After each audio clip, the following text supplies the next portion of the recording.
Queridos irmãos, que a paz de nosso Senhor Jesus Cristo esteja com você e com toda a sua família. Estamos entrando no ar com o seu programa Escola Bíblica Dominical. Obrigado por sua companhia.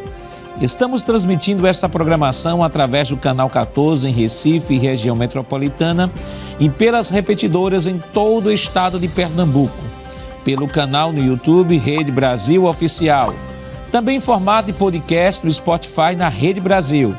Compartilhe nossos links para que mais pessoas sejam alcançadas pelo estudo da Palavra de Deus. Hoje estudaremos a penúltima lição deste trimestre com o título Sendo a Igreja do Deus Vivo. E para comentar a lição esta semana, contamos com a presença do evangelista Alessandro Barreto. Pastor irmão Alessandro. A paz do Senhor, pastor Nando Jackson. Do evangelista Jonathan Lucena. Pastor irmão Lucena. A paz do Senhor, pastor Nando Jackson. E do auxiliar e professor Jonas Santana. Pastor irmão Jonas. Paz do Senhor, pastor Nando Jackson. Os efeitos do mundanismo são percebidos quando a igreja deixa de ser pautada pelos valores da fé cristã. Infelizmente, a igreja não está imune às influências nocivas da sociedade. Nesta lição, vamos abordar a natureza da igreja, seu relacionamento com Cristo e as armas que impedem a mundanização da igreja local.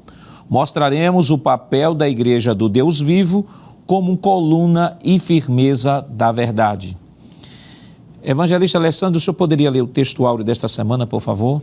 Pois não, pastor. Diz assim o texto áureo: grande é este mistério, digo-o, porém, a respeito de Cristo e da igreja. Efésios capítulo 5, versículo 32. Evangelista Lucena, qual a verdade prática desta semana? A verdade prática dessa semana, pastor, diz o seguinte: a noiva de Cristo não pode ser mundana, pois ela é a guardiã da verdade revelada e suas vestes devem se manter imaculadas para as bodas do Cordeiro.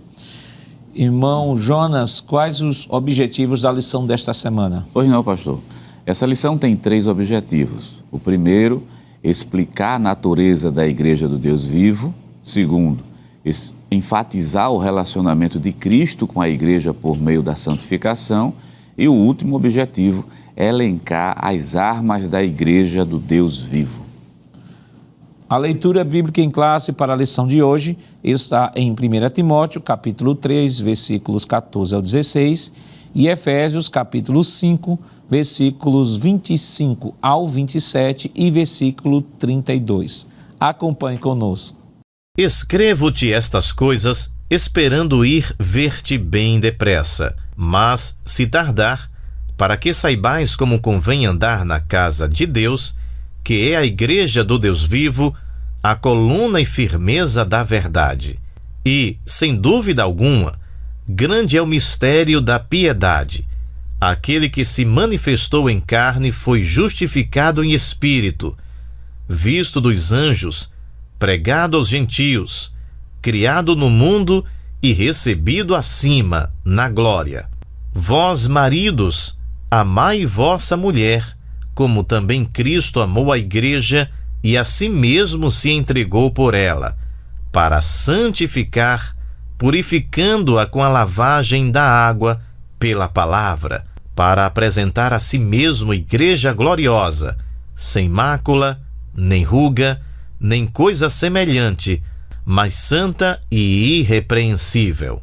Grande é este mistério, digo-o, porém, a respeito de Cristo e da Igreja. Queridos irmãos, estamos iniciando o seu programa Escola Bíblica Dominical, esta semana estudando a penúltima lição do nosso trimestre, que tem como título Sendo a Igreja do Deus Vivo. Na semana passada estivemos estudando a 11ª lição, que teve como título Cultivando a Convicção Cristã. E naquela lição nós pudemos estudar a convicção cristã na sua tríplice dimensão. No tópico de número 1 aprendemos sobre a convicção espiritual, segundo tópico sobre a convicção moral e o terceiro e último tópico falamos sobre a convicção social. Esta semana nós estamos já nos caminhando para o final de nosso trimestre. estamos na penúltima lição e, em especial, está sendo apontado pelo autor da revista de que hoje nós estamos, terceiro domingo de setembro, domingo 17, estamos comemorando o Dia Nacional da Escola Bíblica Dominical.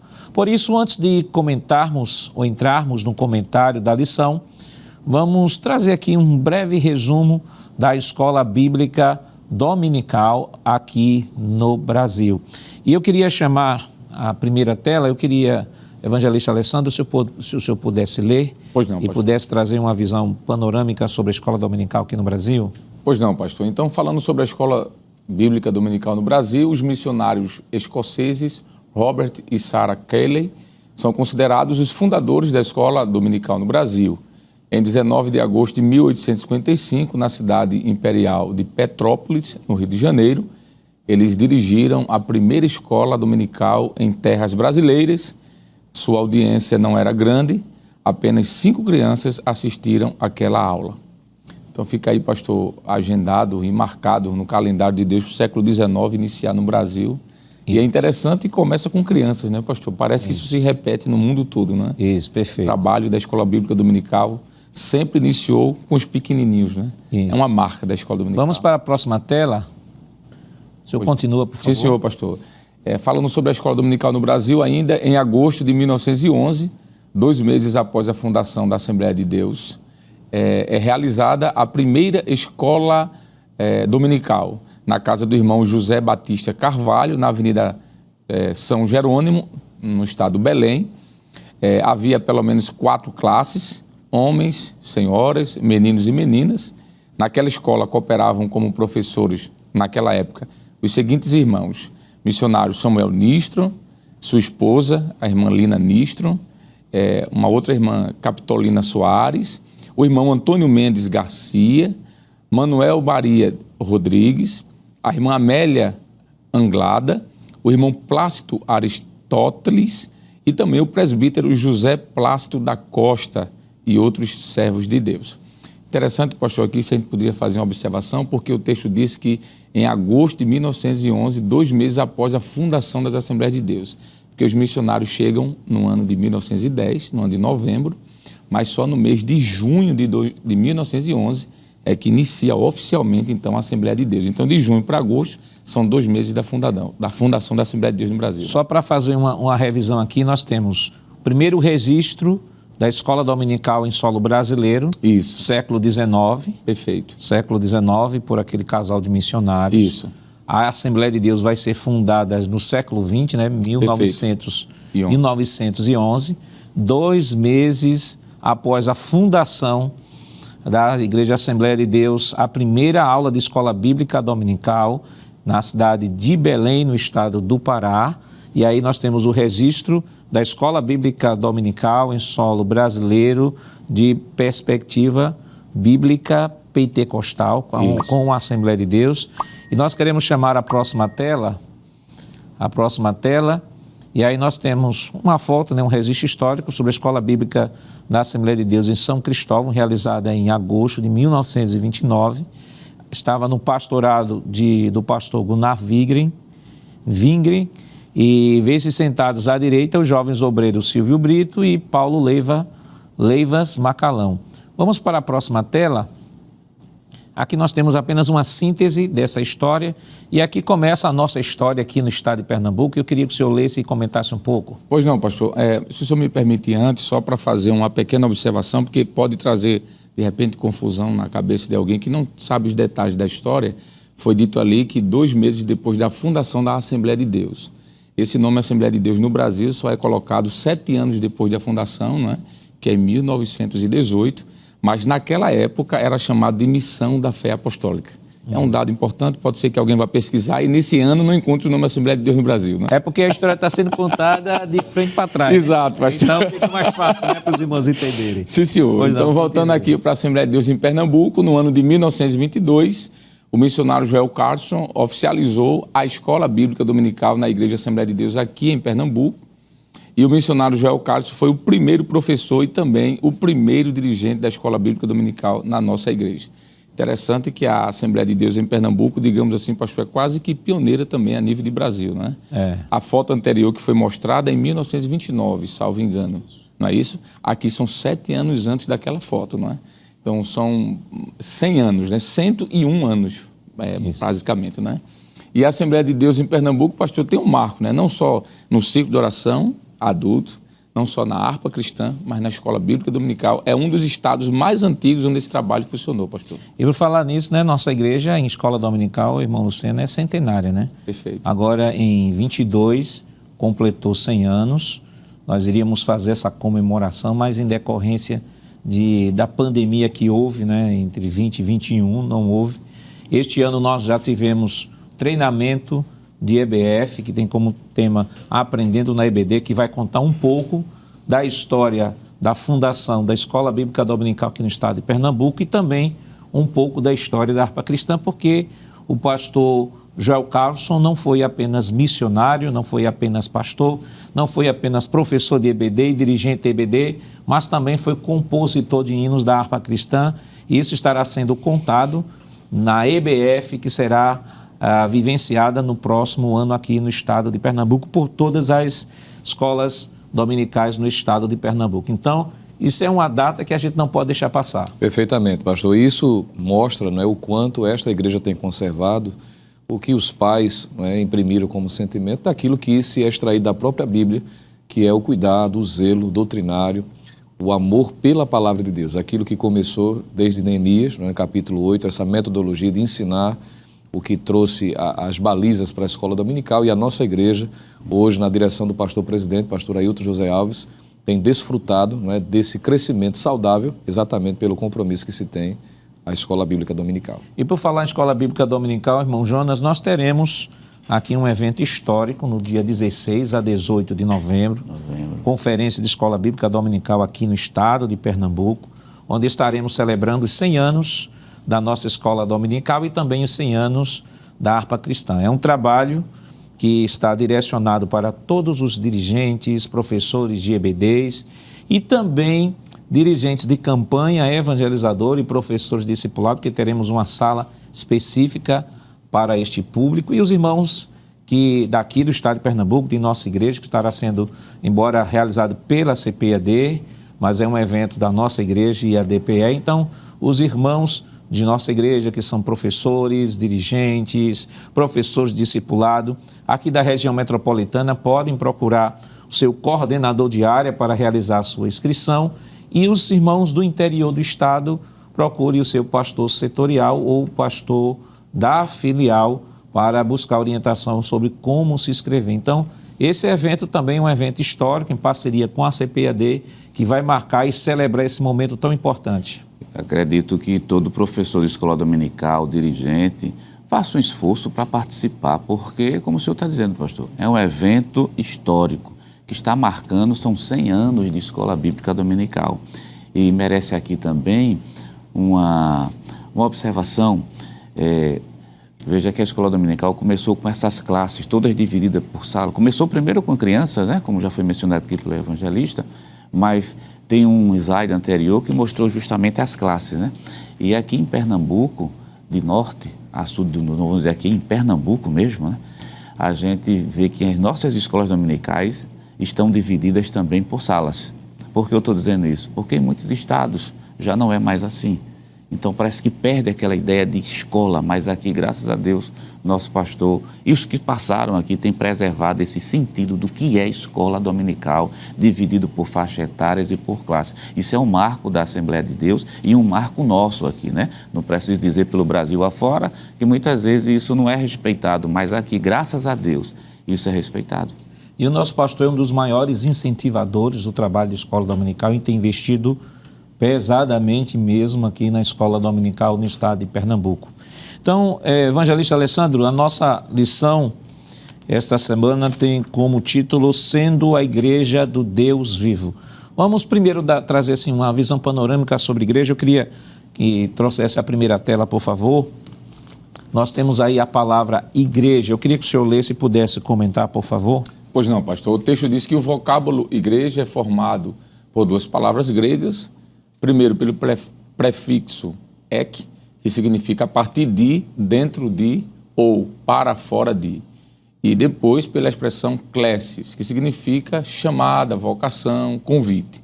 Então, juntando essas duas palavras, literalmente podemos dizer que a expressão eclesia quer dizer chamados para fora. O termo ainda é usado para designar um grupo local de cristãos, e aqui temos alguns textos bíblicos que podem ser analisados, Mateus 18 e 17 é um deles, ou a Igreja Universal. Universal aqui é no sentido de ser do mundo inteiro, composta por pessoas de todas as raças, tribos, línguas e nação, a qual todos os servos de Cristo em todos os tempos estão ligados. Então, desde aqueles, pastor, que já passaram, até os que estão vivos, são considerados igrejas. Nós poderíamos, pastor, a partir desse texto ainda acrescentar, foi colocado aqui a expressão eclesia, que vem do grego koiné, que seria o grego do período de Jesus, né? Chamado também da Septuaginta, que foi a tradução que foi feita do Antigo Testamento para o grego. Mas no Antigo Testamento, pastor, não foi colocado aqui, mas a gente poderia acrescentar, a expressão igreja vem da expressão kahal, que significa reunião, significa assembleia, quando os anciãos eram convidados para ir para fora da cidade, à porta da cidade, para resolver alguma coisa. Aquilo era uma kahal, que é no Antigo Testamento, no Tanar, que é a Bíblia hebraica. E também a expressão latina, pastor, porque a gente sempre escuta eclesia. Não está errado. Eclesia está correto, mas no latim. Se for para o grego, é eclesia, porque o sigma não tem som de Z, não é? Então são três termos, kahal no Antigo Testamento, eclesia no Novo e eclésia no latim, que é a antiga Vulgata Latina, tradução do grego e do hebraico para o latim. Então essas três palavras, pastor, têm o mesmo significado. É uma reunião de pessoas que é chamada para ir para fora resolver algo. Nesse caso, para a igreja, é ser chamado para fora, claro, para fora de onde? Do mundo. Pode ser aplicado para ir para fora evangelizar, mas o termo literal seria ser chamada para sair do mundo, sair para fora do mundo. É um povo seleto, é um povo escolhido, é a casa de Deus. Interessante que no Novo Testamento você tem dois termos que são usados para reunião, né, de Sim. grupo de pessoas, que é eclesia e o sinagogue. Perfeito. E é sinagoga, na tradução de Isso. sinagoga. E Jesus, entre os dois termos, Jesus pega o eclesia, Isso. justamente por ter essa riqueza semântica que ele vai trazer. E vai dar até um certo sentido transcendente à palavra, porque a palavra, no seu sentido natural, que o senhor já colocou, falava apenas de uma reunião, das pessoas que eram cidadãos gregos e iam para a ágora para discutir questões da sociedade. Exatamente. Aí Jesus diz, olha, essa eclesia aqui, ela não é da terra, é uma eclesia que ela é do céu, porque as portas do inferno não prevalecerão contra ela. E aí o senhor trouxe aqui que a igreja ela pode ser universal ou local, e a gente trouxe rapidamente aqui uma definição bem básica sobre igreja universal ou invisível. Evangelista Luciano, eu queria que o senhor lesse e pudesse comentar, por favor. Pois não, pastor. Nos é dito o seguinte, que a igreja universal ou invisível consiste de todos os discípulos de Cristo em todo o mundo e em todos os tempos. Somente Deus pode contar e identificar precisamente seus primogênitos arrolados nos céus, como o escritor aos Hebreus assim se refere, e está aí a referência de Hebreus 12, 23. Algumas vezes a Bíblia usa a palavra igreja no sentido universal para falar de todo o povo que pertence a Cristo, não importa de onde ele possa ser. E é interessante fazer essa diferenciação, exatamente porque há textos do Novo Testamento que vai usar essa palavra tanto para se referir a igrejas locais, que estão situadas geograficamente. Por exemplo, quando lemos epístolas que Paulo se referiu à igreja que estava em Éfeso, à igreja que estava em Corinto, em Tessalônica e assim por diante. Então, isso aí aponta para a localização geográfica. Um ajuntamento de irmãos, crentes, salvos em Cristo, que ouviram o chamado do Evangelho, saíram do mundo e estão agora juntos servindo a Deus como comunidade, como igreja local. Mas quando se diz respeito à igreja universal, a Assembleia dos Santos, não é? Como diz o escritor, é o ajuntamento de todos os salvos em Cristo em todos os lugares. Então é importante fazer essa diferenciação, porque o próprio texto do Novo Testamento assim o faz, facilita a compreensão do que essa palavra apresenta. Então vamos chamar a próxima tela, que vai trazer sobre igreja local ou visível. O senhor poderia ler, por favor, e comentar? Igreja local invisível é uma igreja local que consiste de cristãos que se reúnem num determinado lugar. Eles podem ser identificados e contados, que é o que o evangelista Lucas faz com muita frequência, Atos 2:41, quando há a primeira conversão em massa, não é? Naquela primeira empreitada evangelística, podemos assim dizer, e há outras referências como Atos 4:4, 8:1 e também Atos 9:31, onde ele vai sistematicamente fazendo menção dos que vão se convertendo e, numericamente falando, até onde se pode ver no livro de Atos, sendo contado, porque muitas vidas foram alcançadas. Frequentemente, a palavra igreja é usada para descrever uma congregação local ou a assembleia de santos em um determinado lugar geográfico, como já mencionamos. O que já é importante descrever, pastor, e aproveitar de que a Bíblia mostra que a Igreja Universal é o ajuntamento de todos os salvos em Cristo, não é? Independente da sua geografia e no contexto atual, independente da sua denominação, se esta passa pelo crivo das Escrituras, como diz a palavra, claro, os salvos em Cristo. E a igreja local, que é o ajuntamento de pessoas que congregam. E é interessante destacar que isso vai exatamente na contramão do que há hoje em voga também, do movimento dos desigrejados, não é? Pessoas que se consideram como igreja, mas que vivem isoladamente, sem estar congregando. O que vai na contramão já dessa definição, porque os que são salvos em Cristo, claro, eles fazem parte da igreja invisível, composta por todos os salvos em todos os lugares do mundo, e também fazem parte da igreja local, como, usando a nomenclatura do Novo Testamento, seja a igreja de Corinto, seja a igreja de Éfeso, seja hoje na atualidade a denominação A ou B, que por si só já mostra que a definição de igreja são pessoas que congregam juntos com o propósito de servirem mutuamente, servirem a Deus e adorá-lo.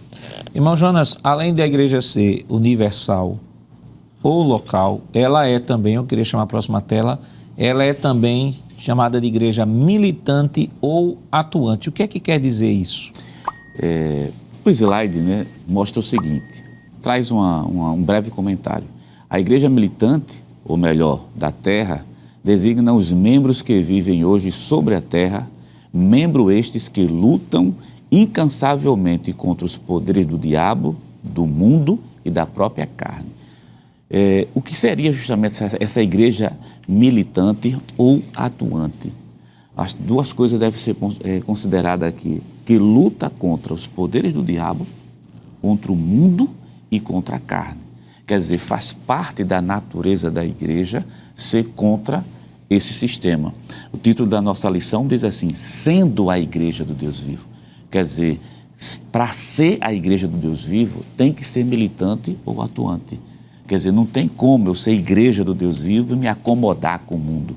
Quer dizer, para eu ser igreja do Deus vivo, eu tenho que ser militante e atuante no sentido de ir contra o diabo, a carne e Satanás. O senhor falou isso, eu lembrei uma vez que alguém disse assim, não existe estar em cima do muro, porque o muro já é território de Satanás. Já, então, ou você é igreja, verdade, ou não é. Eu queria chamar a próxima tela, por favor. Ela é também conhecida como uma igreja triunfante. O que isso quer dizer? Pronto. A igreja triunfante, ela é composta pelos salvos que dormiram no Senhor, está registrado no primeiro livro de Tessalonicenses, capítulo 4, versículo 13 a 14. Ela já está com o Senhor, onde os brados de guerra se transformaram em cânticos triunfais, a luta é finda, a batalha está ganha, os santos reinam com Cristo para todo sempre, segundo Timóteo, capítulo 4, versículo 8, aí vem a diferença, fica mais fácil para o professor, enquanto crente e salvo nós militamos ou lutamos, a nossa carne não é, a nossa carne é contra os potestades do ar, não é contra pessoas, né? Mas vai chegar um momento que nós, membros em particular, seremos recolhidos pelo Senhor Jesus. Vai ter o momento do arrebatamento da igreja, mas antes do arrebatamento, aqueles que não passaram pelo arrebatamento, estão lutando e um dia serão recolhidos. Esses que foram recolhidos, está lá essa igreja triunfante. Por isso, 1 Tessalonicenses, capítulo 4, verso 13 a 14, diz, aqueles que dormiram no Senhor. Sim, dormiram, mas estão conscientes, né? Estão conscientes e estão esperando justamente o brado maior. Tem uma frase que é muito bonita que foi colocada aqui pela superintendência, onde os brados de guerra já se transformaram em cânticos de triunfo. Quem foi está cantando alegremente no céu. Qual a natureza da igreja do Deus vivo? Para qual propósito ela foi criada? Mas isso nós estaremos comentando depois do nosso rápido intervalo. Voltamos já.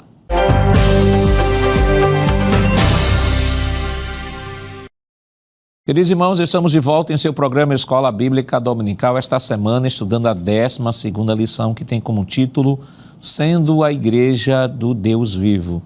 E no bloco anterior nós comentamos um pouco sobre o Dia Nacional da Escola Bíblica Dominical, falamos um pouco sobre a origem da escola dominical aqui no Brasil, em nossa igreja aqui no estado de Pernambuco. Estamos aí, somos uma igreja centenária, a Escola Bíblica Dominical Centenária, e trouxemos aqui uma rápida definição da palavra igreja, o que é a igreja universal, o que é a igreja local, o que é a igreja militante ou atuante, ou o que é a igreja triunfante. E agora nós vamos partir para o comentário de nossa lição, especificamente. Evangelista Alessandro, a natureza da igreja do Deus vivo. A casa do Deus vivo, a coluna e firmeza da verdade, o mistério da piedade. São palavras, eu estive olhando esses tópicos e o pastor Douglas foi bem cirúrgico e bem objetivo. Natureza da igreja do Deus vivo. Ela é a casa do Deus vivo, ela é a coluna e firmeza da verdade e ela é também o mistério da piedade. Pois não, pastor. Essa expressão, a casa do Deus vivo, nos faz lembrar de uma outra definição que é dada, pastor, à igreja. Foi falado aqui sobre a igreja triunfante, a igreja daqueles que já partiram, que lutaram, mas foram triunfantes. Foi falado aqui sobre a igreja militante, aquela igreja que está na batalha contra o mundanismo, contra o progressismo, contra o espírito da Babilônia, ela está em batalha. Mas aqui nós poderíamos também, pastor, ainda avançar um pouquinho para poder falar sobre a casa do Deus vivo, falando sobre duas definições básicas também sobre a igreja, que é a igreja visível e a igreja invisível. A igreja visível é aquela igreja palpável, como o evangelista Jonathan falou, é aquela igreja onde há uma localidade, poderíamos até dizer uma denominação, são várias denominações. E existe a igreja invisível, que essa igreja invisível, que é também chamada de Igreja Universal, como foi falado lá no início, poderíamos dizer que ela constitui-se essa casa de Deus aí. Não tem como a gente definir essa igreja como sendo de brancos ou mulatos, ou pessoas de cores de pele escura, ou pobres ou ricos, não. A casa do Deus vivo é justamente a união de todos esses servos de Deus, e é interessante porque Paulo, escrevendo a Timóteo, quer dizer, no capítulo 3, versículo 15 da sua primeira carta, ele diz justamente isso, que a igreja, essa igreja invisível, que é a união de todos os santos em todos os lugares, é diz, igreja do Deus vivo. Essa expressão, igreja do Deus vivo, precisa aqui fazer uma observação, que ele não diz do Deus ou do Deus morto, é um Deus vivo, que atua, pastor, que age, que está em comunhão, em contato com essa igreja, que há um movimento. A ideia de Deus vivo aqui é a ideia de um Deus que se relaciona com essa igreja. A igreja não cultua um Deus, por exemplo, que está estagnado em uma pintura ou uma escultura. Não, é um Deus que tem um relacionamento. E aqui a gente poderia falar da habitação do Espírito Santo, por exemplo. O apóstolo Paulo usa essa expressão, pastor, igreja do Deus vivo, que é a mesma expressão que aparece no Antigo Testamento. No livro de Reis, 1 Reis, capítulo 3, versículo 1, lá é chamado de o templo como sendo a casa do Senhor. Só que essa expressão casa do Senhor no Antigo Testamento não se aplicava, pastor, somente ao templo construído por Salomão. Se aplicava à reunião dos santos. Quando o povo de Israel se reunia para celebrar as festas, por exemplo, a reunião daqueles filhos de Israel era chamada de a casa do Senhor. É a expressão hebraica que aparece para Sherem. Era quando Deus vinha habitar no meio deles. É interessante, que a palavra Sherem quer dizer também avizinhar-se. Veja que fala de um relacionamento, fala de uma atividade, de movimento, vamos assim dizer. E o apóstolo Paulo, ele utiliza, além dessa expressão, Deus vivo, casa do Deus vivo, igreja do Deus vivo, ele usa aqui, inclusive o pastor Douglas Batista colocou de forma muito clara, Galatas 6 e 10, quando essa igreja é chamada de domésticos da fé, em Efésios 2 e 19. Essa igreja também é chamada de família de Deus. Isso aqui é uma expressão muito bonita, né, pastor? família. Veja que todos os termos falam de um conjunto de relacionamento entre pessoas e que estão vivas, obviamente, não é? Em 1 Coríntios capítulo 12, 27, essa igreja é chamada de corpo de Cristo, e aqui é essa igreja invisível. Por isso que eu falei de igreja visível e igreja invisível. A visível é aquela igreja que a gente está vendo. Por exemplo, aqui está uma igreja, aqui está a parte da igreja, ou uma parte. Mas, ao mesmo tempo, existe a igreja invisível. E é por isso que Paulo chama aqui de corpo de Cristo, esse corpo chamado de místico, né? E, por fim, pastor, 1 Coríntios, capítulo 10, quero dizer 3, 16, essa igreja é chamada de templo de Deus. E aqui é um detalhe, pastor, veja por que a necessidade de falar de igreja visível e invisível. Porque quando Paulo diz templo de Deus, ele está se referindo aqui, pelo menos, a duas coisas distintas. A pessoal, Efésios 2, 22, Paulo diz que o nosso corpo é templo de Deus. Então, essa igreja sou eu, individualmente, mas templo de Deus também no sentido coletivo, pastor. Tanto no individual quanto no coletivo. E aqui é bom porque Paulo disse que aquele que destruir o corpo, Deus cobrará. Se esse corpo é templo de Deus, então ele deve ser mantido. E é por isso que essa lição ela vem falar sobre o cuidado com a igreja.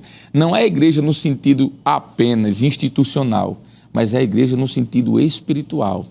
E é por isso que o mundo, o espírito da Babilônia, que esse trimestre nós estamos falando muito sobre isso, tenta destruir esse templo, pastor, essa igreja pessoal, essa igreja individual, com o pecado, com a prostituição, com o uso desordenado de drogas, que outrora eram consideradas ilícitas e agora hoje são lícitas, e aí por diante.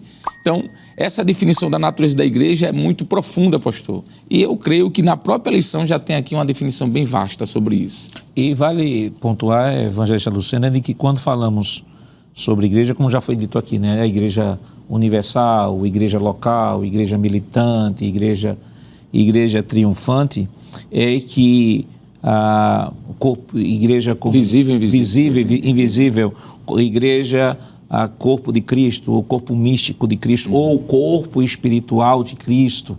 Então, vale destacar de que cada pessoa individualmente constitui um membro de que constitui essa igreja como um todo. Porque, às vezes, o evangelista falou aqui sobre a igreja invisível, eu lembro que, às vezes, tem pessoas que dizem assim, olha, irmão, faço parte da igreja de Cristo, da igreja invisível, eu sou a igreja, então se eu sou a igreja, não preciso ir para a igreja física. Aí diz assim, porque Deus não criou a igreja física, Jesus não criou placa de igreja física, eu sou a igreja espiritual e não preciso estar em lugar nenhum porque a minha relação é individual com Deus. Só que quando nós olhamos à luz do Novo Testamento, principalmente a partir do ministério de Jesus, a gente vê Jesus frequentando sinagoga, a gente vê Jesus frequentando o templo, nós vemos os cristãos, mesmo sem templo, que os cristãos no primeiro século não tinham templo.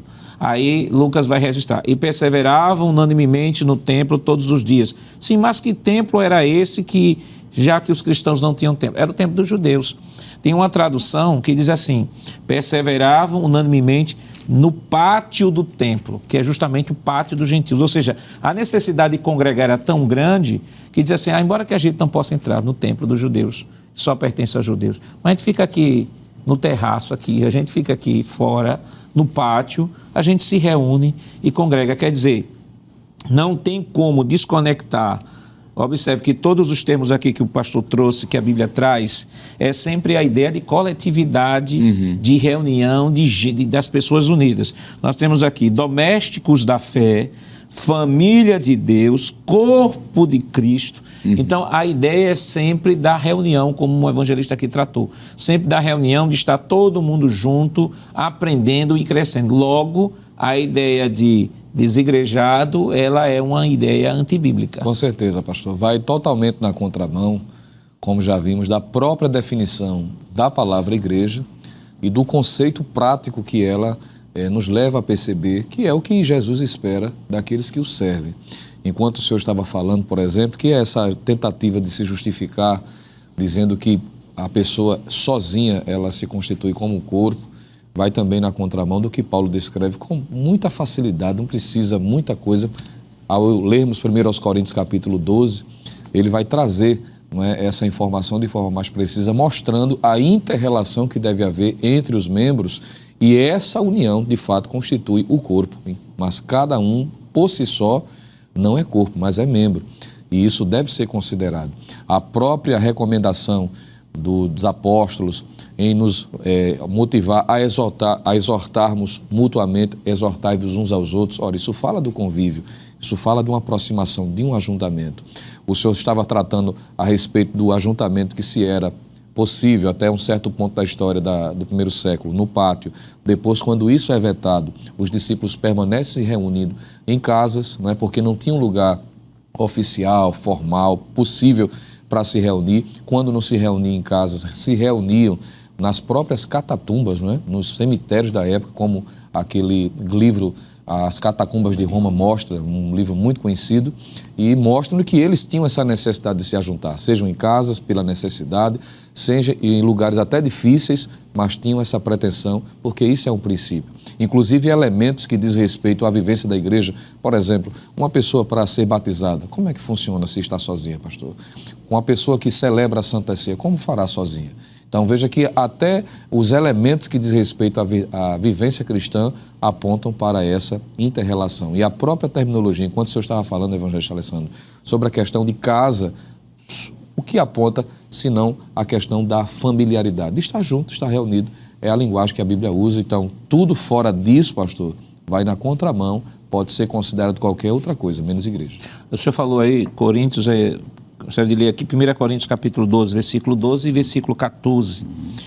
1 Coríntios 12 diz assim: porque assim como o corpo é um e tem muitos membros, e todos os membros, mesmo sendo muitos, constituem um só corpo. Assim também é com respeito a Cristo. Versículo 14. Porque também o corpo não é um só membro, mas muitos. Então, o que mostra perfeitamente aqui, duas verdades, irmão Jonas. A metáfora do corpo traz duas verdades. Primeiro, a unidade e, ao mesmo tempo, a diversidade. Ou seja, o corpo é formado de vários membros, que isso gera uma unidade, que todos estão trabalhando para o desenvolvimento deste corpo. Mas Paulo, a partir agora do versículo 15 diante, ele vai mostrar que esse corpo é diverso. Esse corpo é diverso. Cada membro tem uma função e todos trabalham em pró e em benefício do corpo. E todos são interdependentes, ou seja, todos dependem uns dos outros e todos são interrelacionados, ou seja, todos se relacionam com todos. Com certeza. E a igreja invisível, corpo místico de Cristo, ele se expressa através da igreja local. Então é bem estranho quando eu vejo uma pessoa chegar e dizer que não precisa de estar congregando. Primeiro vai na contramão de tudo aquilo que a Bíblia fala, até o conceito de casa, que foi é utilizado tanto para a casa no sentido da igreja, mas também local. Outra coisa que parece também, quando a pessoa não quer congregar, mostra um espírito também de insubmissão. E ora, a Bíblia, a palavra de Deus, 1 Coríntios, estou citando Coríntios, falando sobre a questão da unidade, do interrelacionamento. Eu estou lembrando do primeiro livro aos Coríntios, capítulo 16, versículo 16, que mostra que aqueles que estão na igreja precisam se submeter, diz o texto sagrado, que também vos sujeitai aos tais e a todo aquele que auxilia na obra e trabalho.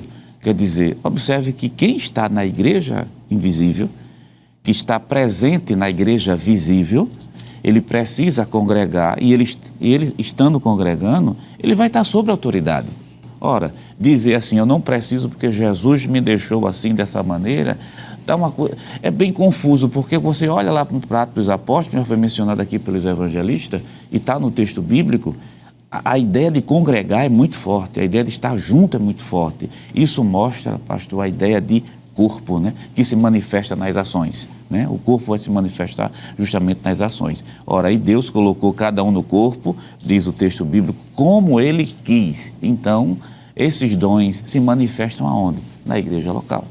Então, irmão Alessandro, Tem um segundo tópico ali, a coluna, a igreja é a coluna e firmeza da verdade. Logo, a igreja não é um centro recreativo, a igreja não é um clube.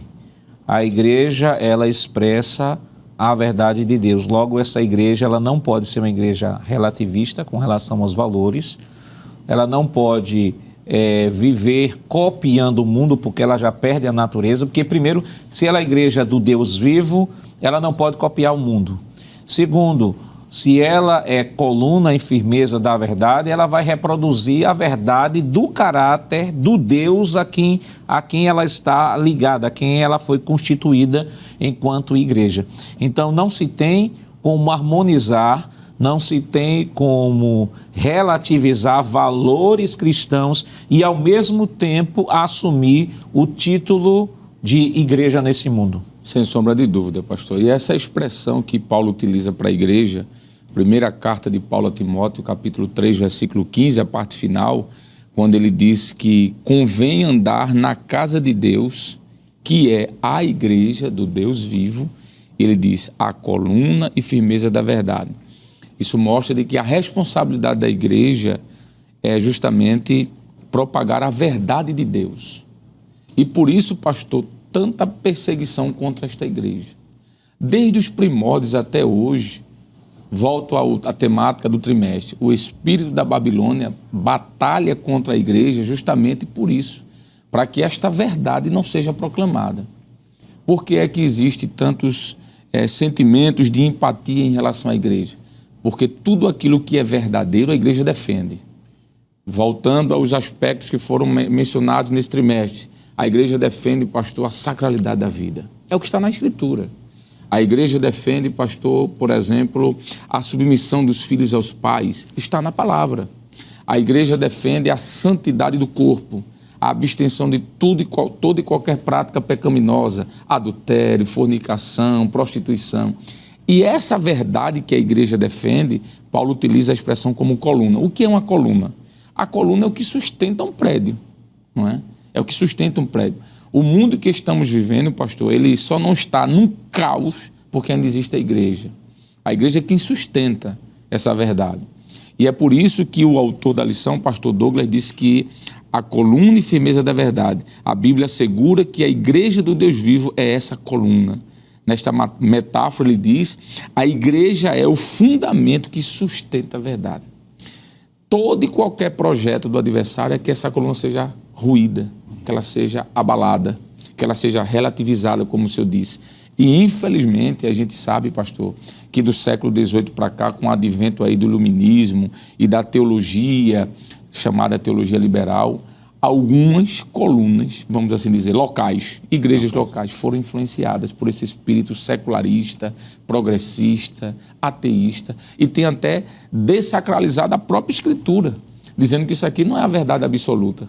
Então isso influi diretamente nessa estrutura da igreja. Só que nós louvamos a Deus porque a igreja do Deus vivo, ela ainda permanece de pé. Por mais que algumas tenham se desviado, me permita usar essa expressão, pastor, mas a grande maioria do povo de Deus, a coluna da verdade, está de pé. E por isso continuará dizendo o que deve ser dito. A verdade será anunciada. Há um texto que eu gostei muito, quando o pastor diz assim, que a responsabilidade da igreja é de propagar, testemunhar e defender. Não é só propagar, é defender também. E aqui tem um texto de Mateus, eu gostaria de ler, pastor, e aqui eu concluo, por gentileza, essa minha fala, Mateus 28 e 20. Esse texto é bem interessante, que diz assim, ensinando-vos, versículo 19, portanto, ide, fazer discípulos de todas as nações, batizando-os em nome do Pai e do Filho e do Espírito Santo. Aí diz, ensinando-os a guardar todas as coisas. Então isso aqui é a firmeza, isso é a coluna. É isso que a igreja tem feito durante esses anos aqui na Terra. Então, evangelista Lucena, isso demonstra claramente que a igreja, ela não negocia valores, não negocia doutrina, o que na verdade não é a sociedade atual, ou o conjunto de leis, ou códigos de leis, ou o ordenamento jurídico de nosso estado, de nosso país, ou de qualquer outro país que redefine matérias que são estritamente do fórum divino. Deus definiu, é Deus que define família, é Deus que define vida, é Deus que define pecado. O pecado na sociedade humana pode ser até legalizado, mas o fato de ser legal não quer dizer que seja moral, porque a última palavra sempre será da Escritura. Perfeitamente, pastor. É o que a história da igreja aponta, né, para os que preservaram esse princípio, que é um princípio que deve ser considerado independente da questão cultural, que é o grande problema hoje, que se tudo às vezes quer se relativizar, como o senhor disse, em razão da aculturação, por aquilo que a sociedade coloca como pressão, que vai na contramão. E a justificativa é: os tempos mudaram, nós estamos no século XXI, a modernidade, ou a pós-modernidade exige uma revisão em determinados conceitos, o que a Bíblia não dá margem em momento nenhum. O que era pecado já no princípio da história da humanidade permanece sendo pecado hoje. E esses princípios, esses valores não podem ser negociados. E se fizermos uma pesquisa de campo, e a gente não precisa ir muito longe para perceber, tantos quantos abriram mão dessas verdades hoje estão amargando, pagando um preço muito alto, porque o que é princípio, pastor, quando é quebrado, vem as consequências.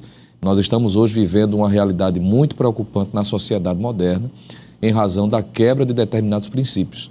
E ainda que alguém, para satisfazer o seu ego, a sua carnalidade, me permita usar essa expressão, eu sei que é um pouco impactante, mas é a pura realidade, onde as pessoas se reúnem e atraem para si aqueles que falam aquilo que lhe agrada. E o lamentável é se ver, como o evangelista Alessandro disse, colunas, ou aquilo que deveriam ser colunas, determinadas igrejas, denominações, ditas evangélicas, negociando e abrindo concessões àquilo que a Bíblia não dá. Não é? Relativizando textos, ressignificando, como hoje se vê com muita facilidade dentro do ambiente digital, determinados ditos mestres, pseudos mestres, dizendo: não, a Bíblia não é mais para se entender dessa forma, esse texto não quer dizer mais isto, nós precisamos remodelar, ressignificar. E como eu sempre tenho reiterado, eu li certa vez um estudioso dizer de que uma das principais estratégias de Satanás hoje, através destes pseudos mestres, é ressignificar termos que a Bíblia deixa muito claro quais são os seus verdadeiros significados e trazer uma roupagem nova. E a ideia é trazer uma roupagem cristã, atrativa, exatamente para encher, para trazer um público, não é? Principalmente pessoas que não querem de fato ser comprometidas. Quando o evangelista Alessandro estava falando sobre o que o Paulo tratou em 1 Timóteo, capítulo 3, versículo 15, quando diz que é a coluna e firmeza da verdade, é importante se destacar também de que quando Paulo escreve essa verdade a Timóteo, naqueles dias havia uma tentativa, como ele próprio descreve, não só na primeira como na segunda carta, de abrir mão daquilo que Paulo já ensinava como verdade. E algumas pessoas haviam incorrido nesse erro, relativizando o evangelho, e Paulo vai dizer a Timóteo: abra o seu olho, não relativize, não se deixe levar pela pressão de seus dias, porque você foi chamado para fazer a diferença.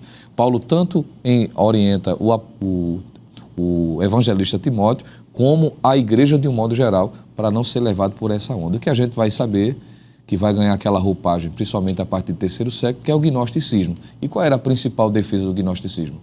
Dois viés: ou entrega-se à carnalidade completamente, porque independente que o cabra fizer, me desculpe usar essa expressão bem nordestina, né? O cabra fizer com o seu corpo, não vai ter nenhuma implicação soteriológica para a sua salvação, ou viver um ascetismo radical a ponto de abrir mão daquilo que Deus estabeleceu para a vivência humana como sendo um padrão ideal, e isso trouxe um problema muito grande, e naqueles dias muita gente foi arrebanhada. Irmão Jonas, nós temos hoje um fenômeno que é um fenômeno que vem acentuar ainda mais essa questão dos falsos mestres, que, por exemplo, vamos citar o exemplo de João aí, que o evangelista Lucena trouxe em Éfeso. João chega a dizer assim: olha, eles saíram de nosso meio porque eles não eram nossos. Então você tem o falso mestre dentro da igreja, ele se desviou, apostatou de alguma forma e depois foi identificado, ele diz: saiu de nosso meio. Só que hoje nós temos um fenômeno que não existia na época do apóstolo Paulo. Nós temos o fenômeno das redes sociais. Não é preciso hoje que os falsos mestres estejam em nossas igrejas. E muitos deles, ou 99% deles, nunca pisarão nem um degrau de nosso templo. Mas eles estão expostos aí pelas redes sociais, falando do que lhe convém, porque tiveram comichão nos ouvidos. E aí você tem os pastores de TikTok, você tem os pastores de Quae, que chegam a 30 segundos, às vezes, tratar questões que se precisa, muitas vezes, até de um estudo sistemático e, às vezes, até de uma conversa pastoral. Ele sem responsabilidade nenhuma, joga, diz, não, olha, crente pode beber, crente pode fumar, não tem problema, esse negócio de proibir bebida, esse negócio de proibir fumo, isso é coisa de legalista. Aí pega sempre esse termo legalista, né? Aí as pessoas, aquele cristão que de repente ainda não amadureceu, apenas abraçou a fé, mas ainda não passou ainda por um conhecimento mais profundo de Deus, de Cristo, e descobrir de fato o que é que significa renunciar, o que significa tomar a sua cruz, de repente vê na fala destes homens um momento maravilhoso para massagear a sua natureza de carnal e dizer assim, de fato, o pastor lá da igreja mesmo, ele está exagerando. É assim como esse pastor disse aí. Então hoje você tem um falso mestre virtualizado e que ele entra em qualquer lugar, basta dar um cliquezinho aí, não precisa estar dentro da igreja. E o pior de tudo é que às vezes essas pessoas se alimentam desses falsos mestres, dessas informações e acabam reproduzindo isso no seio da igreja, que vem na contramão de tudo isso que a igreja é, né? A coluna e a firmeza da verdade. E a forma, pastor, de atuação, que eu sempre gosto de mencionar quando falo sobre isso, a forma de atuação. Primeiro, as características, né? São carismáticos, em primeiro lugar. Segundo, né? Tem uma linguagem agradável. Terceiro, é aquela pregação curta e rápida, porque causa um impacto maior, porque não cansa a pessoa. Mas existe uma coisa que é bem comum entre eles. Pouco se cita texto bíblico. E quando citam texto bíblico, é aquele texto bíblico que é citado nas igrejas, mas ele é ressignificado. O veneno geralmente vem embutido e o discurso mais agressivo vem depois. Então é dessa maneira que começa a captar essas pessoas. Aí os jovens da igreja, veja que a linguagem é toda direcionada no sentido de não mostrar texto bíblico suficiente. Muitas vezes só mostra um, mas não mostra 3, nem 4, nem 5. Quer dizer, tem que ser aquela coisa muito rápida, que é para pegar. Aí fica um crente desavisado, muitas vezes ingenuidade, porque não tem, como o senhor mesmo falou, um aprofundamento na fé cristã, não tem um acompanhamento pastoral, e agora está ficando pior, né? Antes o senhor falou de o pastor virtualizado, né? Aquele que está ali, ele não entra numa igreja. Tem muitos dele que nunca entraram em nenhuma denominação evangélica lá, e quando entram vão no estilo de artista, né? É impressionante que o pessoal aflora, outros só estão em shows. Então isso é bom para quem está nos ouvindo perceber essa forma de atuação, perceber essa característica, perceber o desprezo pelas Escrituras Sagradas. Me permita somente mais um minutinho, que tem muitos deles aí que não estão levando mais Bíblia para o púlpito da igreja. Eu pergunto, isso é igreja ou é um clube evangélico? Quer dizer, são coisas que merecem a nossa atenção aqui, bastante. São os falsos mestres, os falsos profetas, que entram de maneira bem simples no meio da igreja e vai arrebanhando muita gente. Me perdoe se eu estou usando um termo muito bruto, talvez muito pesado, e vai arrebanhando muita gente para o inferno, porque está se deslocando de todas as verdades que a Bíblia Sagrada tem a nos ensinar. E o detalhe, né? E são caracterizados pelos cachês. Verdade. Né? Se tem um cachê, não é porque é servo, é artista. E quem tem cachê é artista, né? O servo, pela lição de domingo passado, é suficiente para definir, a partir da figura do apóstolo Paulo, de fato, como um servo de Deus, ele vai se comportar. O que é o mistério da piedade? E como é o relacionamento entre Cristo e a igreja? Mas isso nós estaremos comentando depois do nosso rápido intervalo. Voltamos já.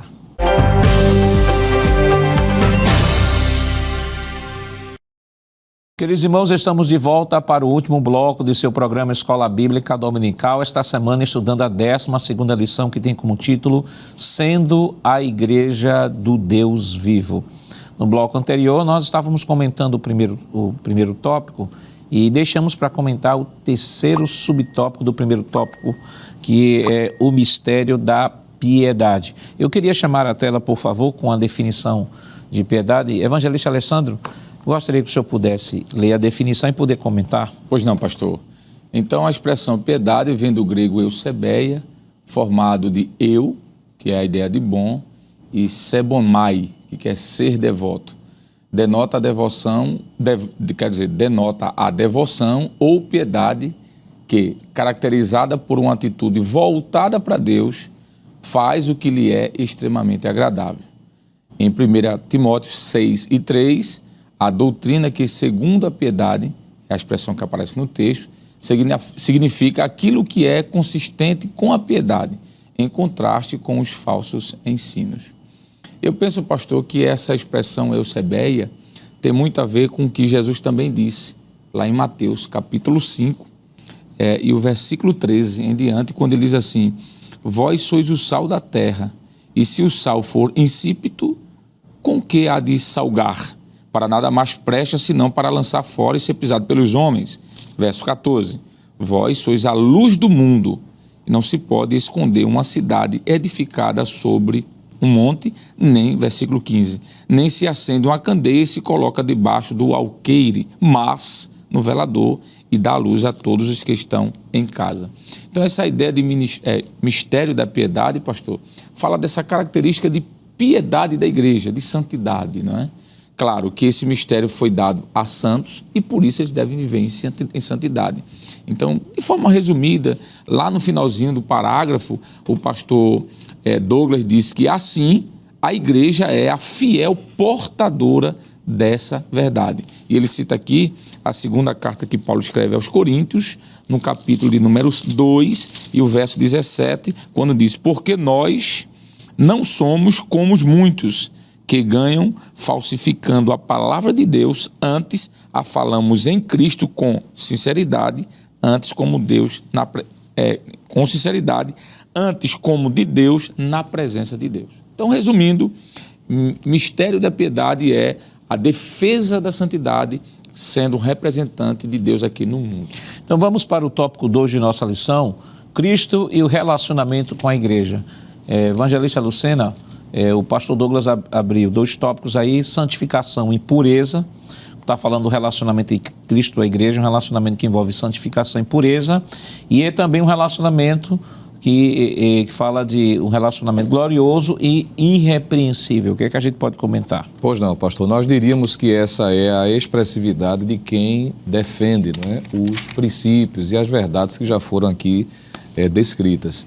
Enquanto o evangelista Alessandro estava mencionando o que significa, ou um dos entendimentos que se dá em relação à expressão mistério da piedade, eu estava aqui lembrando a expressão da NVT, do versículo de número 16, quando a versão ela traduz da seguinte forma: sem dúvida, este é o grande segredo de nossa fé. Cristo foi revelado em corpo humano, justificado pelo Espírito, visto por anjos, anunciado às nações, crido em todo o mundo e levado para o céu em glória. Então, quem expressa e declara essa fé como sendo uma verdade, uma coluna de sustentação da vida cristã, naturalmente vai viver em santificação e pureza. É inadmissível e inaceitável quem pertence ao Deus vivo, quem está ingresso no corpo de Cristo, viver uma vida dissociada dessas 2 virtudes aqui destacadas pela lição: santificação e pureza. Uma vez que o próprio apóstolo Pedro, quando ele vai escrever a sua primeira carta, ele diz que, e fazendo menção ao que está em Levítico, ele vai dizer: escrito está, sede santos, porque eu sou santo. E dentro desse próprio contexto, ele vai dizer que nós somos agora propriedade de Deus, nós somos nação santa, povo adquirido. E quem reúne em si essas características, quem possui essas virtudes, pelo fato de estar ligado à videira, naturalmente vai viver uma vida de santidade. Isso é muito importante também, porque, apenas retomando o contexto histórico do que leva o apóstolo Paulo a escrever tanto a primeira como a segunda epístola a Timóteo, é em razão desse bombardeio doutrinário de pessoas que estavam relativizando a verdade do Evangelho. Quando o senhor falou no bloco anterior que hoje, não é, essa modalidade de falsos pregadores, falsos doutores, falsos mestres que usam a internet, esse espírito já atuava nos dias do apóstolo Paulo, que era a ideia de um evangelho soft, né? Um evangelho light, onde as pessoas não tinham comprometimento de viver uma vida justa, uma vida piedosa. Por isso que Paulo vai trazer a necessidade de viver dessa forma. Uma vez que nós cremos que Cristo veio em carne, foi justificado em espírito, visto pelos anjos, pregado aos gentios, crido no mundo e recebido na glória, então devemos viver como diz as Escrituras. É o que o próprio Senhor Jesus disse. Então, em suma, esse ponto da lição destaca a necessidade de que, uma vez que pertencemos à Igreja de Cristo, uma vez que somos membros do corpo de Cristo, uma vez que pertencemos à igreja invisível, não é? E à igreja local, como sendo membros desta igreja, estamos arrolados no rol de membros de uma denominação, devemos viver de forma honrosa para não causarmos escândalo nem à igreja de Deus, nem ao próprio mundo e glorificar o nome do Senhor. E nessa perspectiva, o apóstolo Paulo vai dizer na sua primeira carta aos Coríntios que não tem como se entender, por exemplo, uma vida social e uma vida cristã, como se fossem duas coisas diferentes. Ah, não, dentro das quatro paredes do templo, enquanto estivermos ali nas 2 horas de culto, eu adoro, eu glorifico, exalto ao nome do Senhor, me visto adequadamente, uso a linguagem apropriada para o ambiente, mas terminou o culto, dali para frente, cada um por si, cada um preserva a sua forma peculiar de que deve se entender como deve se viver na vida, e como se algo fosse dissociado. A forma como eu trato em casa, a forma como eu convivo no trabalho, a forma como eu conduzo no comércio, nas minhas atividades cotidianas ou seculares, alguém vai dizer assim, não, isso não tem nada a ver com a vida religiosa. Aí Paulo vai dizer nada disso. Quer comais, quer bebais ou façais qualquer outra coisa, fazei tudo para a glória de Deus, mostrando que a santidade deve ser a marca dos que verdadeiramente servem a Cristo. E o senhor falou uma coisa interessante, é que, irmão Jonas, sobretudo em decorrência do secularismo, essa ideia de que um cristão ele vive em 2 dimensões. A dimensão da sua fé, o espaço da fé e o espaço da vida em sociedade. E essa partição que ele faz de sua vida por conta dessa visão secularizada que o espírito da Babilônia traz, aí traz esse mesmo entendimento que o evangelista trouxe aí e que combateu. Quer dizer o seguinte, enquanto na igreja eu me visto bem, decentemente, cultuo, choro, adoro, participo das atividades ativas da igreja, mas na faculdade onde eu estudo, ali é o ambiente secular, ou no trabalho, na empresa onde eu trabalho, é o ambiente secular, ou a profissão que eu tenho, não tem nada a ver com fé. Não tem nada a ver com fé. Eu sou um profissional, eu posso cobrar preços exorbitantes, injustos, porque não tem nada a ver. Eu sou crente, lá na igreja eu choro, peço perdão dos meus pecados, mas aqui é minha profissão. E uma outra situação ainda maior ainda é que algumas pessoas, às vezes, por exemplo, na faculdade se portam decentemente, no trabalho decentemente, na igreja decentemente, mas basta aparecer um evento chamado festa, casamento, que há uma transformação. Há pessoas que se vestem de uma forma em festas de casamento, festas de 15 anos, festa de formatura, com uma roupa que nunca na vida daquela pessoa ela veste em outro ambiente. Quer dizer, na mente daquela pessoa, disse, olha, aqui eu posso tudo, aqui eu posso viver do jeito que eu quero, ou segmenta a sua vida. Não, aqui no trabalho eu posso fazer o que eu quero, mas na igreja não. Quando o evangelista trouxe o conceito de piedade, aquele conceito ele traz uma ideia no sentido de plenitude. O evangelista trouxe aqui e citou o texto de 1 Coríntios 10, 31, quer comais, quer bebais, quer façais qualquer outra coisa. Qualquer outra coisa está falando de profissão, qualquer outra coisa está falando de estudo, qualquer outra coisa está falando de festa. Qualquer outra coisa é qualquer outra coisa, pega toda a dimensão da vida cristã. Então, o cristão, ele deve se portar como igreja de maneira irrepreensível, como em santificação, pureza, de maneira irrepreensível, porque a vida cristã ela é plena. Nós vivemos para a glória de Deus e em Cristo atingimos o propósito para o qual lá atrás nós fomos originariamente criados. E fomos originariamente lá atrás criados para quê? Para a glória de Deus. E em Cristo alcançamos este objetivo novamente. Paulo diz, não mais vivo eu, mas Cristo vive em mim. Então não tem como um cristão pensar ou segmentar a sua vida, dizer isso aqui é secular, isso aqui é sagrado. Não dá para dizer aqui eu sou crente e ali não. Porque é uma questão de natureza, é uma questão de ser regenerado, é uma questão de ser crente. Fazer separação é praticamente, ou melhor, é impossível. Tem um versículo que é Efésios capítulo 5, versículo 1, que talvez dê uma ideia, que é impossível fazer essa cisão, essa separação. Porque o senhor falando, tem pessoas que são tão bons, né, nessa separação, permita aqui entre aspas, são tão bons que funcionam como um ator, né? Na igreja ele interpreta muito bem o que é ser crente e lá fora ele interpreta muito bem o que é ser do mundo, né? E na Bíblia não cabe isso. O que Paulo diz é Efésios capítulo 5, versículo 1, sede, pois, imitadores de Deus. Observe que Paulo não está dizendo assim, sede meus imitadores. Sim, em outro momento ele vai dizer, mas especificamente para a igreja que está em Éfeso, ele diz, sede imitadores de Deus. Será que Deus tem natureza distinta, comportamento distinto, em áreas distintas? Não, o que é que Paulo está dizendo? Seja crente, aonde você chegar. Mas a minha profissão me permite fazer. Sua profissão pode até lhe permitir, pode ser legalmente aceito, mas moralmente não é aceito. Do ponto de vista cristão, não é aceito. O senhor falando, eu lembrei de uma situação de colegas que são advogados que disseram assim para mim, isso é muito complicado, por exemplo, diante de um aborto eu ter que aprovar. Você não vai aprovar aborto. Como crente, você não aprova. É nesse momento aí que a sua fé está acima da sua profissão. Eu acho que isso precisa deixar bem claro, pastor. E é interessante que quando o senhor cita aí que Paulo diz assim, ser meus imitadores, mas Paulo botou Cristo como referência, eu verdade. Sou de Cristo, eu sou de Cristo. Vamos para o próximo tópico, o terceiro tópico da nossa lição, as armas da igreja do Deus vivo. O tópico anterior acaba nos falando, o primeiro tópico acaba nos falando sobre a natureza da igreja. O segundo tópico, que é o tópico que vai falar sobre santificação e pureza gloriosa e irrepreensível, vai falar de coerência ética.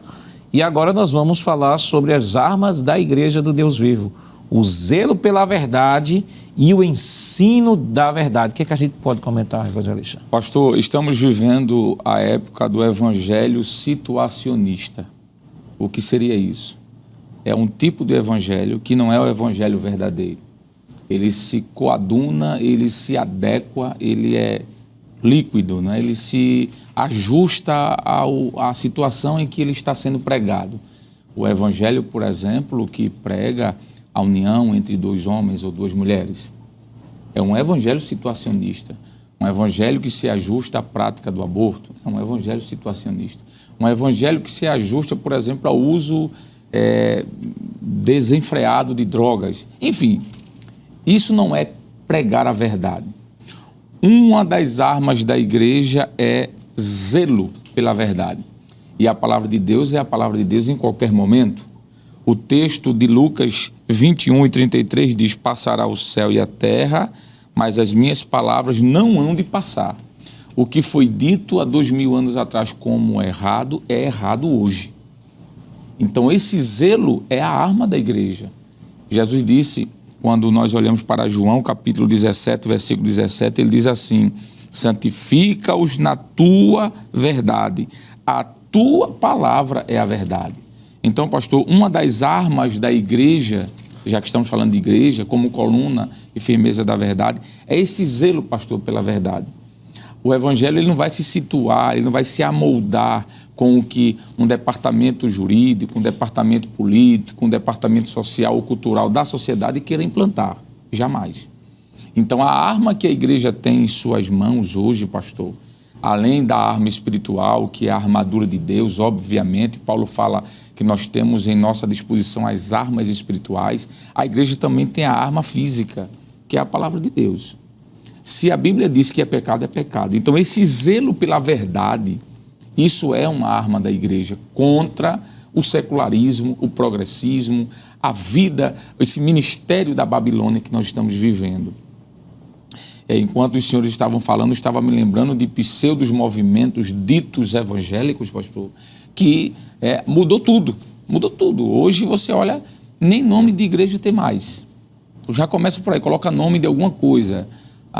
Sei lá, a montanha, o oceano, colocando nomes fictícios para não chegar de forma específica. A sarça de Moisés. Pastor, vamos colocar assim, para depois ninguém dizer que mencionamos de forma direta, mas quem tem ouvidos ouça, né? Então, pastor, a verdade, o zelo pela verdade, o que era pecado é pecado, o que é verdade, o que era mentira, isso é uma das armas que a igreja usa, o zelo pela verdade. E o que eu acho interessante, evangelista Lucena, é que isso, a igreja, ela tem um zelo pela verdade, só que alguns têm aberto mão do zelo em nome da popularidade. Exatamente.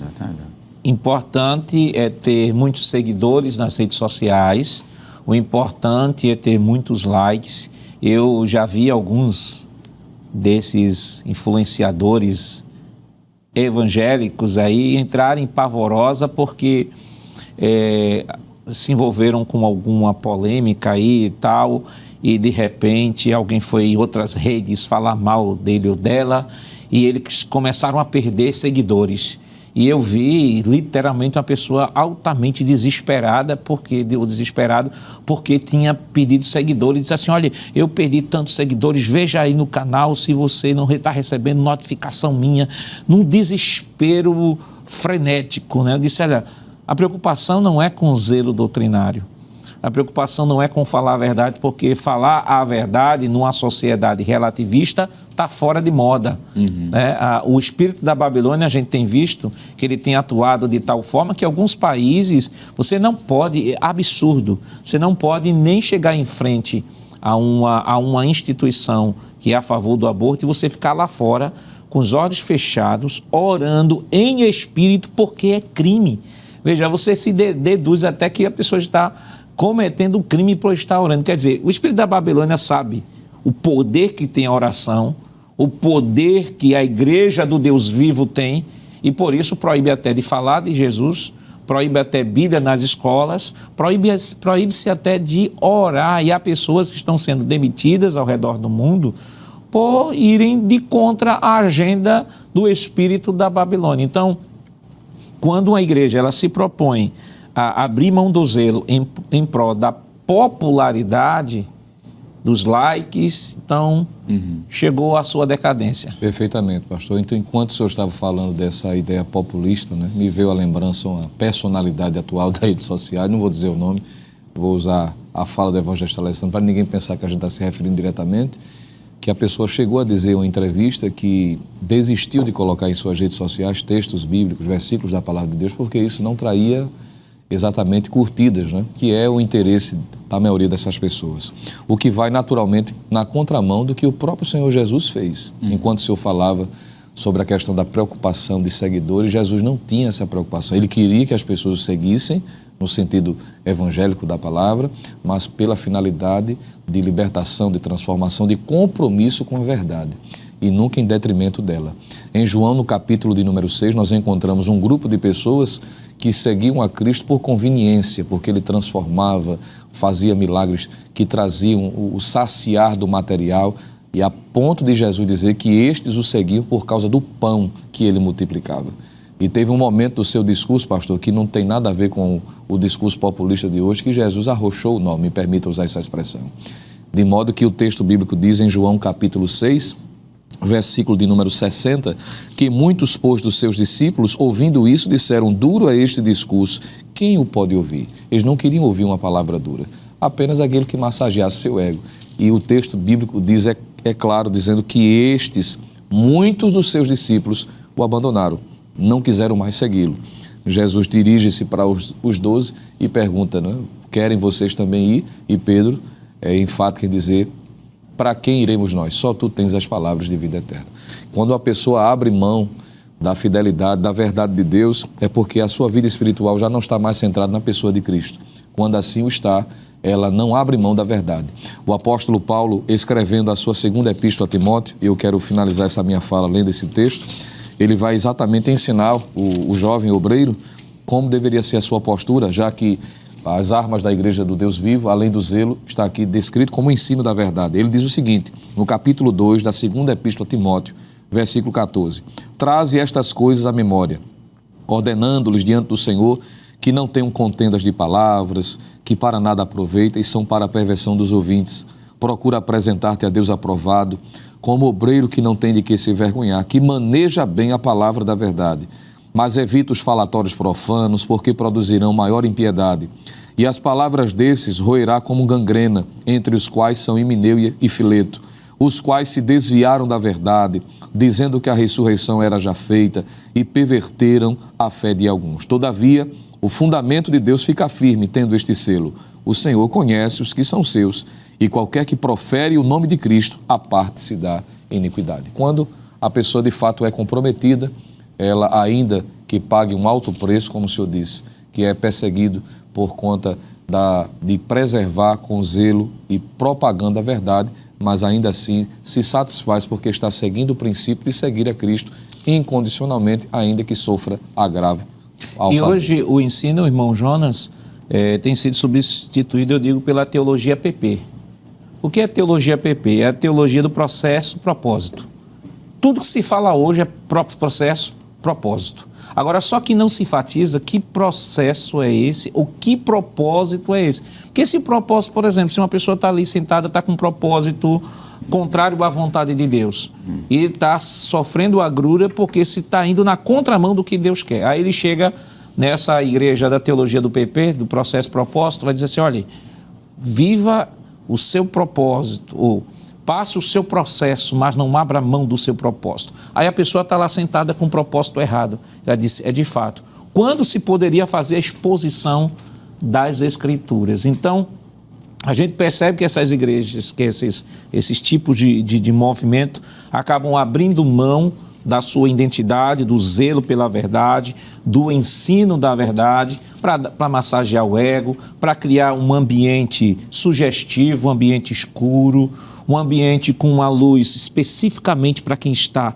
ministrando, com aquela música ao fundo, sugestionando as pessoas no seu aspecto sentimental, porque a igreja sempre cultuou no escuro quando a igreja não tinha energia elétrica. Verdade. Ou quando a igreja é perseguida. Mas a igreja vive na luz. Então, é importante que entendamos de que essa questão da influência do ensino ou abertura da mão do zelo pela verdade não diz respeito apenas a questões doutrinárias, mas a questões também da ortopraxia, da forma como a igreja ela se representa ou ela se deixa representar na sociedade como igreja local. É o conjunto de tudo isso, pastor, porque o ensino, quando ele é ministrado da forma correta, biblicamente, ele reflete na roupa, não tem como, ele reflete na roupa, reflete exclusivamente na fala da pessoa, até na organização do templo, reflete também, até na pintura do templo. Não vou entrar aqui em detalhes específicos de questão de arquitetura, não é objetivo, mas olhe para uma igreja que vive a palavra de Deus, ministra a palavra, que a forma dela se apresentar na sociedade ela é diferente, ela vai na contramão, não tem como, né? Hoje, me permito, acho que se alguém me achar muito duro nesse aspecto, mas eu não tenho como suavizar, porque quando eu vejo muito enfeite, né, fazer com que o ambiente, para que a pessoa chore, se comova, é sinal que parece que o Espírito Santo não está mais ali naquela casa. Porque não estou falando aqui de uma música ao fundo, não estou dizendo que isso é proibido, mas quando isso se transforma no essencial, porque isso é acessório. A finalidade maior do culto. Quando isso se torna a finalidade maior do culto, se perdeu a essência. Se perdeu a essência. Eu tenho que construir um ambiente para sentir a presença de Deus, onde o ambiente não é mais construído por intermédio da palavra, é construído agora pelos apetrechos e os souvenirs que tem ali dentro Porque aí bota grupo de louvor, aí canta 10 hinos, mas grupo de louvor, quando vai dar oportunidade para o pregador, é 5, 10 minutos, e quando fala é massageando o ego do povo. Já, pastor, me permita, já que a gente está falando aí, o título é Sendo a Igreja do Deus Vivo, e a lição faz esse contraponto com aqueles que acham que são igreja, né, ou pelo menos se apresentam como igreja. Perceba uma coisa, na fala de muitos, né, que a palavra pecado não é mais mencionada. Por que será? Quer dizer, não bate de frente contra a palavra pecado, mas a ausência da palavra pecado é o suficiente para criar uma teologia liberal, como o autor da lição colocou aqui. Um líder vocacionado não cede ao liberalismo teológico, nem tampouco ao ecumenismo, nem tampouco ao sincretismo religioso, pastor. Evangelista Alessandro, nosso tempo estourou, mas rapidamente, o que é que o conselho que o senhor pode dar ao professor que estará abordando essa lição? Pastor, 1 Timóteo, capítulo 4, versículo 1, o apóstolo Paulo diz: mas o Espírito expressamente diz que nos últimos tempos apostatarão alguns da fé, dando ouvidos a espíritos enganadores e a doutrinas de demônios. O que eu terminaria dizendo é que a igreja, como coluna da verdade, jamais vai se incluir nesse grupo. A igreja jamais vai dar ouvido a esses enganadores, mas, pelo contrário, estará sempre ministrando a verdade e sendo um arauto de Deus no mundo corrompido. Eu diria, pastor, que é importante o professor aproveitar em sala de aula e, sobretudo, incentivar os seus alunos, como se é sempre feito em todas as aulas de escola dominical, se ater ao texto, à palavra de Deus, se fortalecer no conhecimento das Escrituras, para que tenha a sensibilidade espiritual de identificar quando essas inverdades surgirem, para não ser levado e engodado pelo erro. Bom, Jonas? Uma das características da Igreja do Deus Vivo, que é bom o professor da escola dominical deixar claro, é a santidade. Então, aqueles que estão inseridos na igreja, no corpo de Cristo, eles têm que viver uma vida de santidade, porque sem santidade ninguém verá o Senhor, como diz o texto bíblico. Querido professor, que Deus continue lhe abençoando em nome de Jesus. Queridos irmãos, depois de uma lição tão maravilhosa, vamos orar ao Senhor, pedir a Ele a sua bênção toda especial. Evangelista Alessandro, por gentileza. Pois não. Querido Deus, queremos neste momento, Senhor, exaltar o Teu nome, Te engrandecer, ó Pai, Te agradecer pela Tua palavra que foi de forma expositiva explicada neste momento e Te agradecer por estarmos também aqui na Rede Brasil de Comunicação. Mas queremos louvar o Teu nome também pela existência da Escola Bíblica Dominical, Senhor, que está sendo de alguma forma lembrada como sendo um trabalho muito importante para o crescimento e manutenção da Tua igreja, da Tua obra. Continua abençoando a Escola Bíblica Dominical em todo o Brasil, mas aqui em especial te peço também por Pernambuco, pela superintendência da Escola Dominical, Senhor. Abençoa, Senhor, todos aqueles que fazem parte daquele departamento. A conferência estadual da Escola Dominical, que será realizada aqui no mês de novembro, como foi anunciada pelo teu servo, o pastor Nath Jackson, para que tudo venha a dar certo e que o teu nome seja mais uma vez engrandecido. Te apresentamos o nosso pastor presidente, pastor Ailton José Alves, que é um incentivador e também tem investido pesadamente na Escola Bíblica Dominical. Continua abençoando sua família, todo o ministério da igreja que lhe auxilia, o pastor vice-presidente Samuel Oliveira e sua família, bem como a Rede Brasil de Comunicação, Senhor, que tem sido esse canal, esse veículo para a propagação do teu evangelho. Continua conosco, nos abençoando em tudo, é o que nós te pedimos em nome de Jesus. Amém. Chegamos ao final deste programa. Hoje estudamos a 12ª lição com o título Sendo a Igreja do Deus Vivo. Na próxima semana veremos a última lição do trimestre com o tema O Mundo de Deus no Mundo dos Homens. O programa Escola Bíblica Dominical vai ao ar na TV toda sexta-feira às 21h30 e no sábado às 16 horas.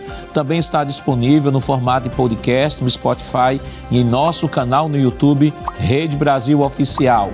Se inscreva, ative o sininho e compartilhe nossa programação. Obrigado por sua audiência e até o próximo programa. Que a graça do nosso Senhor Jesus Cristo, o amor de Deus nosso Pai, a comunhão do seu Santo Espírito estejam com todos hoje para todos sempre. Amém.